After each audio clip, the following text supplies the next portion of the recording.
કેમ છો મિત્રો? મજામાં? આપણે સંકર સંખ્યાઓ ચેપ્ટર શરૂ કર્યું, એમાં આગળ વધીએ તો આપણે પહેલી રીત આવી શીખા છીએ કે આઈ સ્ક્વેર હોય તો -1 થાય, આઈ ઘન હોય આઈની 3 ઘાત તો આઈ સ્ક્વેર ઇન્ટુ આઈ એટલે -i થાય, બરાબર. આઈની 4 ઘાત હોય તો 1 થઈ જાય. તો આમાં આપણે એક MCQ એના માટે સોલ્વ કર્યો હતો. હવે આપણે બીજો લઈએ તો આઈ સ્ક્વેર આઈની 3 ઘાત પ્લસ એમ કરતાં કરતાં આઈની 100 ઘાત સુધી આપ્યું છે. તો આમ તક આ એટલી બધી ઘાતની ક્યારે ગણતરી કરી લઈએ, પણ આપણે સીધી વાત શીખા છીએ. આ આઈની 1 ઘાત હું પ્લસ આઈની 2 ઘાત કરું, પ્લસ આઈની 3 ઘાત કરું, પ્લસ આઈની 4 ઘાત, બરાબર.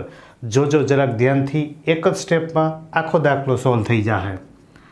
આ આઈ સ્ક્વેર એટલે -1, આઈ ઘન એટલે આઈ સ્ક્વેર ઇન્ટુ આઈ, આઈની 4 ઘાત એટલે આઈ સ્ક્વેરનો સ્ક્વેર. તો આઈ -1, આઈ સ્ક્વેર એટલે -1, એ થઈ ગયું -i. આઈ સ્ક્વેર એટલે -1, -1નો સ્ક્વેર એટલે +1. તો +1 -1 પ્લસ આઈ -i એટલે જવાબ આવ્યો 0, બરાબર. તો અહીંથી આપણને એક નિયમ મળી ગયો, શોર્ટકટ રસ્તો, કે આવી 4 ઘાત ક્રમિક હોય તો એનો જવાબ હંમેશા શું આવે? 0. પછી કોઈ પણ 4 ઘાત હોય ક્રમિક હોવી જોઈએ, ક્રમિક, બરાબર. દાખલા તરીકે તમને એમ થાય કે મારે છેલ્લેથી ચેક કરવું તો આઈની 97, આઈની 98 ઘાત, આઈની 99 ઘાત, આઈની 100 ઘાત, બરાબર. આપણે એટલી જ ખબર છે કે જો આઈની 4 ઘાત હોય ને તો એનો જવાબ 1 આવે, આઈની 3 ઘાત હોય ને તો એનો જવાબ -i આવે, આઈ સ્ક્વેર હોય તો -1 થાય, બરાબર. તો 97 છે, 97 એમાંથી હું એક આઈ જુદો કરી નાખું એટલે હવે વધ્યા 96. 96ના હું 4થી ભાગ પાડું, બરાબર. તો 96ના અડધા કરું એટલે 48, 48ના અડધા કરું એટલે 24, બરાબર. તો આઈની 96 ઘાત, 96 ઘાત એટલે 24, 4, 96 પ્લસ આઈની 98 ઘાત. તો 98ના તો કે 4થી ભાગ ના પડે, બરાબર. તો 4થી ના પડે તો 2થી તો પડે જ. આઈ સ્ક્વેર એની કેટલી ઘાત થશે તો કે 49, 49 2 98. આઈની 99 ઘાત, એક આઈ જુદી કરી નાખવું એટલે આઈની કેટલી ઘાત વધે તો કે 98 ઘાત વધશે, બરાબર. તો આઈની 98 ઘાત વધે તો એને લખાય આઈ સ્ક્વેર એની કેટલી ઘાત તો કે 49 ઘાત પ્લસ આઈની 100 ઘાત. તો 100ના તો 4થી ભાગ પડે, જેના 4થી ભાગ પડે છે એને આપણે 4થી જ ભાગ પાડશું. તો આ 1, 1ની 24 ઘાત એટલે 1, આ આઈ સ્ક્વેર એટલે -1, -1ની 49 ઘાત એટલે -1, બરાબર. આઈ સ્ક્વેર એટલે -1, -1ની 49 ઘાત એટલે -1, આ થશે -i. આઈની 4 ઘાત એટલે 1, તો +1 -i પ્લસ i -i જવાબ 0, બરાબર. તો આવું આપણે ખબર પડી ગઈ અને આપણે ખાસ યાદ રાખશું. સરસ મજાનો શોર્ટકટ રસ્તો મળ્યો છે. તો જો આપણે આમાં લખશું તો આઈની કેટલી ઘાત આપી છે તો કે 1થી શરૂ કરીને 100 સુધી. તો તમે આમ કહી શકો ને કે આઈની 1 ઘાત, આઈની 2 ઘાત, આઈની 3 ઘાત, આઈની 4 ઘાત. જો આ 4નું એક ઝુમખું બન્યું પ્લસ આઈની 5 ઘાત, આઈની 6 ઘાત, આઈની 7 ઘાત, આઈની 8 ઘાત પ્લસ એમ કરતાં કરતાં છેલ્લું ઝુમખું આ બનશે 97, 98, 99, 100. એમ કરતાં કરતાં આવા 25 વખત આવશે. પહેલાં 4 પદ, એક ઝુમખું, બીજા 4 પદ, બીજું ઝુમખું, ત્રીજા 4 પદ, ત્રીજું. એમ કરતાં કરતાં 25 ચોખ્ખું કેટલા થઈ જશે? 100. તો આનો જવાબ 0, આનો જવાબ 0. એમ કરતાં કરતાં 25 વખત, તો 0 + 0 એટલે જવાબ આવશે 0. બરાબર. તો આવા તો કોઈ પણ ઘાત માટે પ્રશ્ન પૂછે, આપણે તો એટલું ધ્યાન રાખવાનું કે એ સંખ્યા 4થી વિભાજ્ય છે કે નહીં. દાખલા તરીકે હું તમને એમ કહું કે આઈની 2004 ઘાત, તો તમને એટલી ખબર પડી ગઈ કે છેલ્લા 2 અંકથી બનતી સંખ્યા જો 4 વડે વિભાજ્ય હોય તો એ સંખ્યા 4 વડે વિભાજ્ય આખી થાય જ. 2004 છે તો તમે આ ટેસ્ટથી ભાગ પાડી શકો 4. બરાબર. અને અહીંયા કેટલા થઈ જશે તો કે 501. તો તમે સીધો વિચાર કરો, આઈની 4 ઘાત એટલે 1, 1ની ગમે એટલી ઘાત કરો જવાબ આવે 1. બરાબર. તમને એમ કહે કે આઈની 2020 ઘાત, છેલ્લા 2 અંકથી બનતી સંખ્યા 20 છે એટલે કે એ 4 વડે વિભાજ્ય છે, મતલબ આનો જવાબ આવે 1. બરાબર. આવું કોઈ પણ સંખ્યા માટે ધ્યાન રાખશું. ચાલો, આ થઈ ગયું. હવે એવો જ બીજો એક ક્વેશ્ચન આપેલો છે. આઈની 29 ઘાત પ્લસ 1/i એની 37 ઘાત અને આખા કાઉન્સ ઉપર 2 ઘાત. બરાબર. તો આઈની 29 ઘાત છે તો હું એક આઈ જુદો કરી નાખું. વધશે આઈની કેટલી ઘાત તો કે 28 ઘાત. હવે આઈની 28 ઘાત વધે તો તમને સીધી ખબર પડી ગઈ કે આઈની 28 ઘાત એના 4થી વિભાજ્ય છે. બરાબર. એટલે હું ડાયરેક્ટ લખી નાખીશ, એનો જવાબ કેટલો આવશે 1. કારણ કે 28 એટલે 4 × 7 = 28 પ્લસ અહીંયા છેદમાં આઈ છે તો આપણે સૌથી પહેલાં બેયને આઈથી ગુણી નાખીએ ઉપર અને નીચે. તો આ આઈની 37 ઘાત એના છેદમાં i² એની પણ કેટલી ઘાત થઈ જશે 37. બરાબર. આ સાદુરૂપ માટે શીખીએ છીએ. તો આ થશે આઈ પ્લસ આઈની 37 ઘાત એટલે એક આઈ જુદો કરી નાખવું એટલે બાજુમાં આઈની 36 ઘાત, i² એટલે -1, -1ની 37 ઘાત એટલે -1 એનો સ્ક્વેર. તો આઈની 36 ઘાત, જો 36 છે એ 4થી વિભાજ્ય છે, મતલબ આનો જવાબ છે. બરાબર. એ ફાઇનલ થઈ ગયું કે 36 એટલે 4 × 9 = 36 એટલે આનો જવાબ થઈ ગયો 1. બરાબર. તો આપણને આ મળ્યું આઈ, આ થઈ જશે -i એનો સ્ક્વેર. બરાબર. તો i - i એ થઈ ગયું 0. બરાબર. તો આઈની 1 ઘાત બાજુમાં આઈની 28 ઘાત, 28 ઘાત કરો એટલે 4 × 7 = 28. આઈની 4 ઘાતની કિંમત થાય 1, 1ની 7 ઘાત એટલે 1. આ આઈની 37 ઘાત છેદમાં i² એટલે -1, -1ની 37 ઘાત કરી તો -1ની 37 ઘાત એટલે માઇનસ એટલે -i પ્લસ i -i જવાબ થઈ ગયો 0. બરાબર. તો એ સાદુરૂપ માટે શીખા. એની આગળ આપણને ચોથો દાખલો આપ્યો છે કે જેની અંદર આપણને એવું કીધું છે કે z બરાબર x - iy અને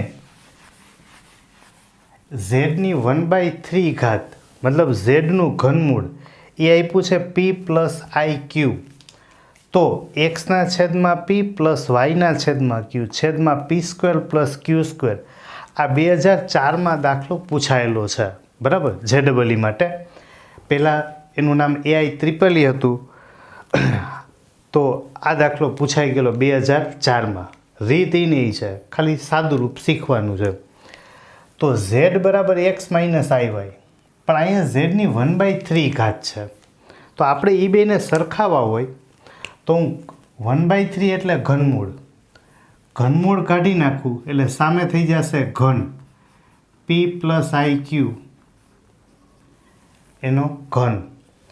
તો ઘનનું વિસ્તરણ કરતા જઈએ તો z બરાબર પહેલાનો ઘન પ્લસ બીજાનો ઘન પ્લસ 3 ગુણાકારમાં પહેલું બીજું અને એના ગુણાકારમાં ઘન વગરનો કાઉન્સ, બરાબર.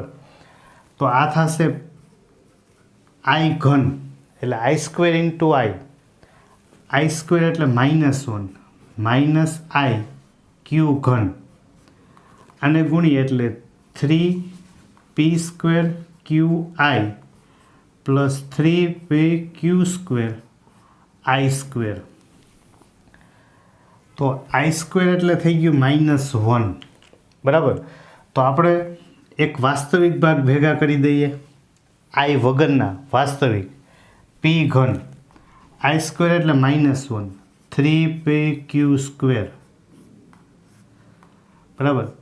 આ બે આઈ વાળા પદ છે, આઈ, તો 3p² q માઇનસ ક્યુ ઘન, તો આ મળ્યું આપણને ઝેડ, બરાબર. અને ઝેડ બરાબર આપણી પાસે ઓલરેડી હતું x માઇનસ આઈ. તો બે બાજુ આપણે વાસ્તવિક ને કાલ્પનિક ભાગ સરખાવી દઈએ, તો અહીંયા x બરાબર આપણને મળશે p ઘન માઇનસ 3pq², i છે એનો સહગુણક છે -y, બરાબર. i નો સહગુણક -y, i મીન્સ આયોટા. તો અહીંયા છે 3p² q માઇનસ ક્યુ ઘન, બરાબર. તો x બરાબર આમાંથી p સામાન્ય લઈ લઈએ, એટલે અહીંયા વધશે p² માઇનસ 3q², બેમાંથી p સામાન્ય, આમાંથી એવી રીતે આપણે q સામાન્ય લઈ લેશું, તો 3p² માઇનસ q², બરાબર. આપણે બનાવવું છે x/p પ્લસ y/q, તો p ને છેદમાં લઈ લીધો, x/p બરાબર p² માઇનસ 3q², y/q આપણે માઇનસ સામે ગુણી નાખીએ એટલે -3p² minus plus q². Okay, x/p મળી ગયું y/q, બરાબર. હવે આ બેનો આપણે સરવાળો કરી નાખીએ, તો x/p plus y/q is equal p² minus 3q² minus 3p² plus q², બરાબર. તો આ મળશે આપણને p² માઇનસ 3p² એટલે -2p², આ થશે -2q². તો આમાંથી આપણે -2 કોમન લઈ લઈએ, એટલે અહીંયા વધશે p² પ્લસ q², આ મળ્યું x/p પ્લસ y/q. હવે આ p² પ્લસ q² ને ગુણાકારમાંથી છેદમાં લઈ લઈએ, એટલે આપણી આખી રકમ બની ગઈ, જોઈ લ્યો. એના બરાબર આપણી પાસે વધશે શું, તો કે -2, આ ગુણાકારમાંથી લઈ લીધું ભાગાકારમાં, તો -2, આનો જવાબ મળશે આપણને -2, બરાબર. જો માત્ર MCQ માટે પૂછાણું હોય તો એવું કરી શકીએ આપણે આમાંથી કે કોઈ પણ સંખ્યા લઈ લઈએ, ધારો કે 1 1 લઈ લીધું હોય તો પણ દાખલો સોલ્વ થઈ જાય, પણ થશે એવું કે માત્ર ટૂંકા પ્રશ્નમાં કામ લાગશે, બરાબર. પણ આખો દાખલો ગણવા માટે તો કે બીજું કાંઈ છે નહીં, ઘનમૂળ કાઢી નાખશો એટલે સામે થઈ જશે ઘનનું વિસ્તરણ કરો, એક આઈ વાળા પદ અને એક આઈ વગરના પદ, એ બે બાજુ સરખાવી દો એટલે સાદુરૂપ આપી દો, સીધો મળી જશે જવાબ. ઓકે, તો આ ચોથો દાખલો ગણ્યો, એની આગળનો ગણીએ.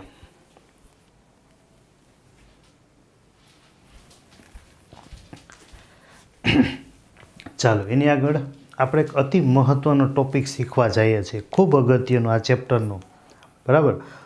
ખૂબ એટલે ખૂબ અગત્યનો ટૉપિક. ચાલો તો બીજો ટૉપિક એના પછી શરૂ કરીએ, માનાંક અને કોણાંક. આ બે ટૉપિક ઉપર આપણે ચર્ચા કરવાના છીએ.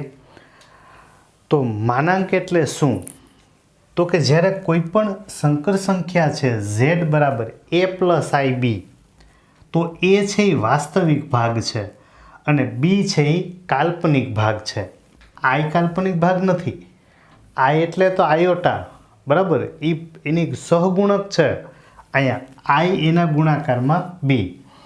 તો a છે એ વાસ્તવિક ભાગ છે. હવે આપણે વાસ્તવિક ભાગ છે એ x અક્ષ ઉપર દર્શાવ્યો છે અને b છે એ કાલ્પનિક ભાગ છે, બરાબર, જે આપણે y અક્ષ ઉપર બતાવેલો છે. તો z બરાબર a પ્લસ આઈ બી, એને આપણે જ્યારે આર ક્રોસ આરમાં, આર ક્રોસ આર મતલબ સંખ્યા રેખા, કે આ આર લઈએ, આ આરમાંથી સંખ્યા લીધી હોય તો આર ક્રોસ આરમાં બતાવીએ તો એવી આકૃતિને આર્ગંડ આકૃતિ કહેવાય. કેવી આકૃતિ? આર્ગંડ. ટૂંકમાં આપણે એને એ આર જી એવું એને લખી શકીએ, બરાબર, એ આર જી, આર્ગંડ આકૃતિ એવું એને કહેવાય. હવે એક્સ અક્ષ એટલે વાસ્તવિક અક્ષ કહેવાય અને વાય અક્ષ એટલે કઈ અક્ષ? તો કે કાલ્પનિક અક્ષ, બરાબર. તો આપણી પાસે વાસ્તવિક અક્ષ આ એ જેટલું માપ છે, આ બી જેટલું માપ છે.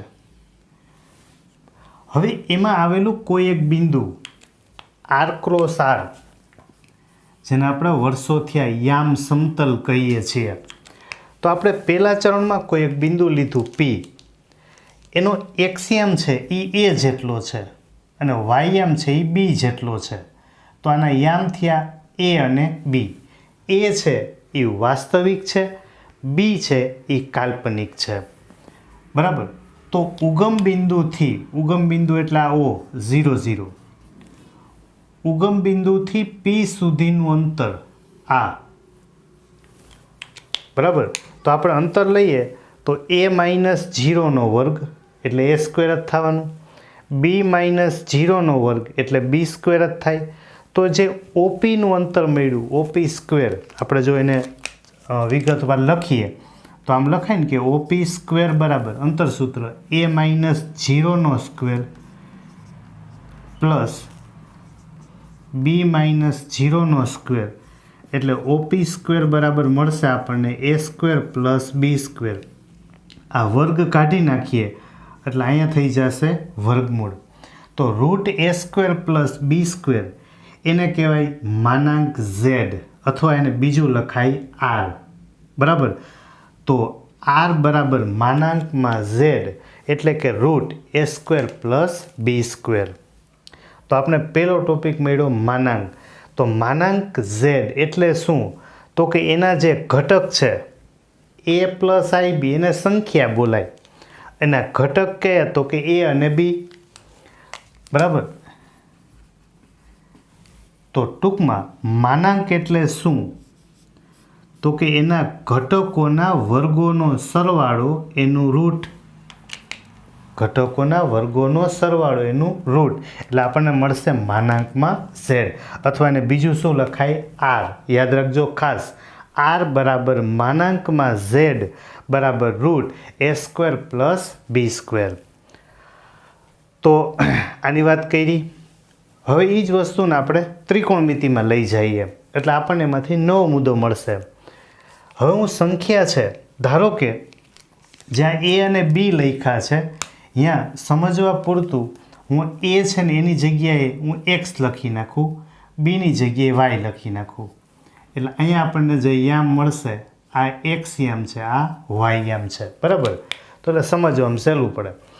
તો હવે જો આરને છેદમાં લઈ લઉં તો એક્સના છેદમાં r is equal cos theta થશે અને આમાંથી આરને છેદમાં લઈ લઉં તો વાયના છેદમાં આર એના બરાબર આપણને મળશે સાઇન થીટા. હવે મેં આકૃતિ ઉપરથી જ લખેલું છે. આ ખૂણો એની પાસેની બાજુ કોસ થીટા લઈએ તો કોસ થીટા એટલે પાસેની બાજુ એક્સ, કર્ણ છે આર, તો કોસ થીટા બરાબર એક્સના છેદમાં આર અને સાઇન થીટા બરાબર વાયના છેદમાં આર. સાઇન થીટા એટલે સામેની બાજુના છેદમાં કર્ણ. હવે આપણી પાસે સંખ્યા હતી, સંકર સંખ્યા z બરાબર x પ્લસ આઈ વાય.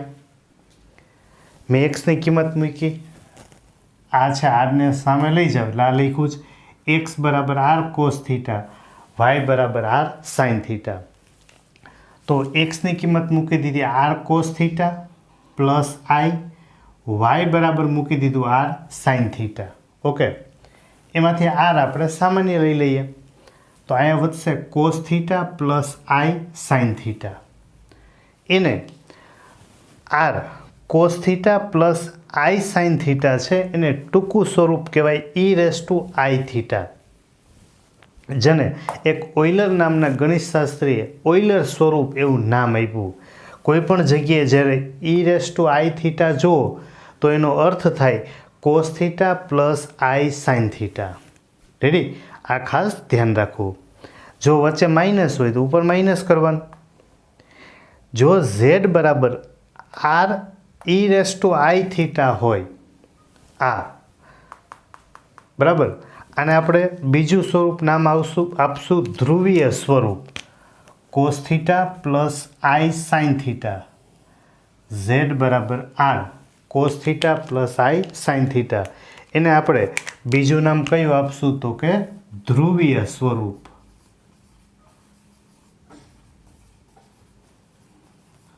ઓકે, ઝેડ બરાબર આર કાઉન્સમાં cos theta plus i sine theta, એને લખાય r e raise to i theta. એને કહેવાય ઓઇલર સ્વરૂપ. યાદ રાખશું આપણે દાખલામાં જ્યારે જરૂર પડશે તો હું ટૂંકું બોલીશ ઓઇલર સ્વરૂપ. હવે જો બે બાજુ એન ઘાત કરીએ, ઝેડની એન ઘાત તો આરની એન ઘાત અને e raise to i n theta બરાબર, જ્યાં એન બિલોંગ્સ ટુ ક્યુ મતલબ સમય સંખ્યા. આને દમૂર પ્રમેય તરીકે ઓળખવામાં આવે છે. બરાબર, બધા ગણિતશાસ્ત્રીએ પોતાના નામ ઉપરથી લખેલું છે. જરૂર પડે દાખલા માટે તો ઉપયોગ કરશું. તો આમાંથી યાદ રાખશું એક્સ બરાબર આર કોસ થીટા, વાય બરાબર આર સાઇન થીટા પહેલું. બીજું ઝેડ બરાબર આર કાઉન્સમાં cos theta plus i sine theta, એને આપણે કહેશું ધ્રુવીય સ્વરૂપ.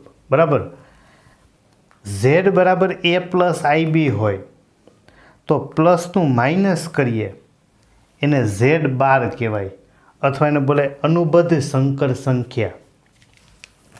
ઝેડ એ પ્લસ આઈ બી એની નિશાની ચેન્જ કરીએ પ્લસનું માઇનસ અથવા માઇનસનું પ્લસ તો એને આપણે શું કહેશું? અનુબદ્ધ સંકર સંખ્યા. બરાબર, ઝેડ બાર.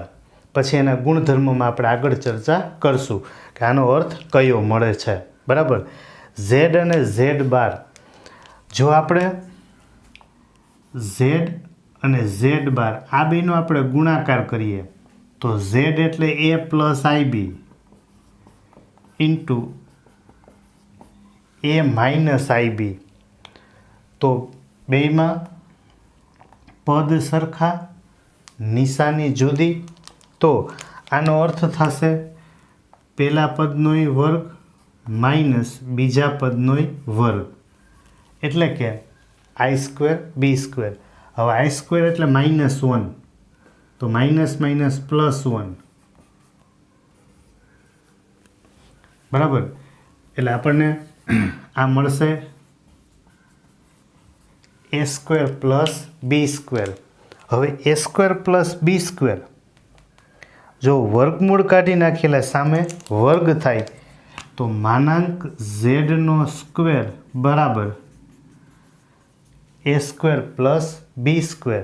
એટલે આપણને પરિણામ મળ્યું કે એ સ્ક્વેર પ્લસ બી સ્ક્વેર એટલે માનાંક ઝેડનો સ્ક્વેર ઝેડ ઇન્ટુ ઝેડ બાર. બરાબર, કોઈ પણ સંખ્યા અને એની અનુબદ્ધ સંકર સંખ્યા લઈએ એ બેનો ગુણાકાર એ કેટલો થાય તો કે માનાંક ઝેડનો સ્ક્વેર. બરાબર, કોઈ પણ સંખ્યા અલગ અલગ હોઈ શકે પણ આ બે સંખ્યા છે એનો માનાંક છે એ તો સરખો જ આવે. ધારો કે અહીં 3 પ્લસ આઈ 2 અને અહીંયા 3 માઇનસ આઈ 2 તો 3 અને 2 તો માનાંક તો સરખા જ આવવાના છે.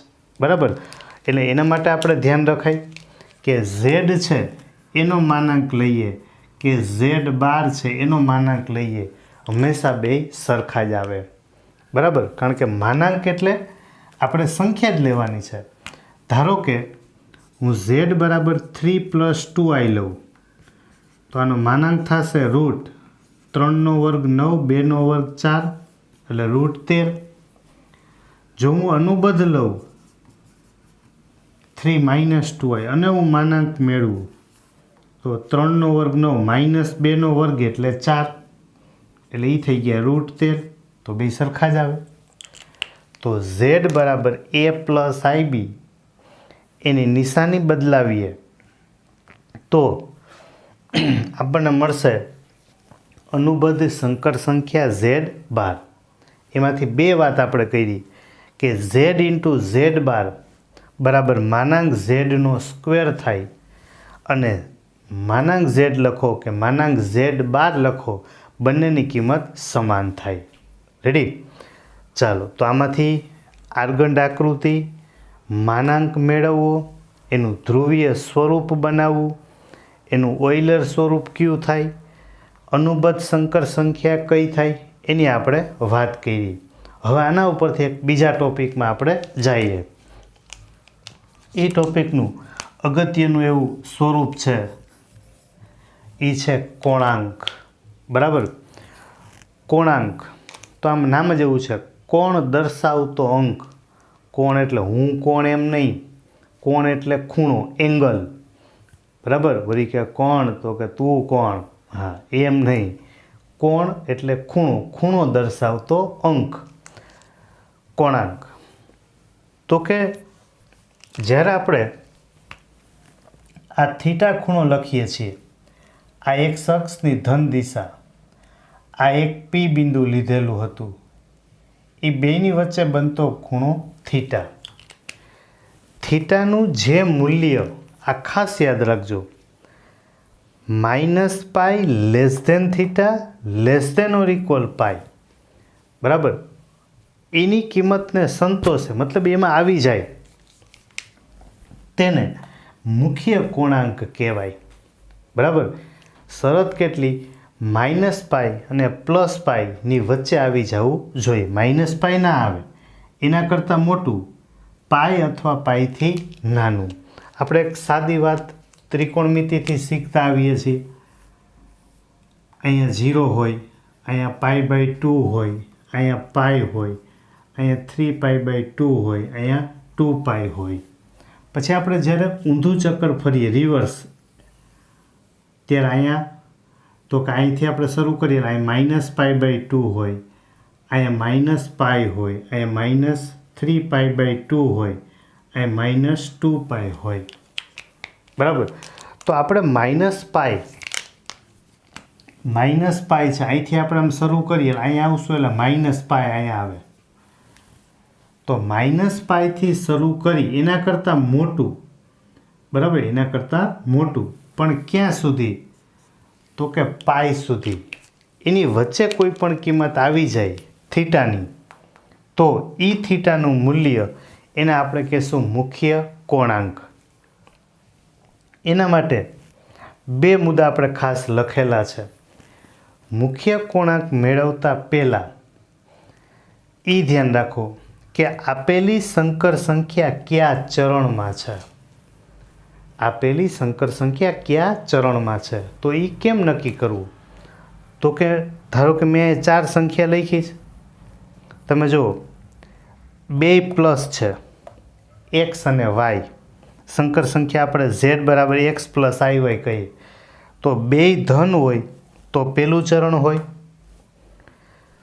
જો x ઋણ હોય અને y ધન હોય તો બીજું ચરણ હોય, બંને ઋણ હોય તો ત્રીજું ચરણ થાય, અને જો પ્લસ માઇનસ હોય, બરાબર, x ધન હોય ને y ઋણ હોય તો ચોથું ચરણ હોય. એટલે કે પહેલો મુદ્દો, આપેલી સંકર સંખ્યા કયા ચરણમાં છે, પહેલાં આપણે એ મેળવશું. પછી ખૂણો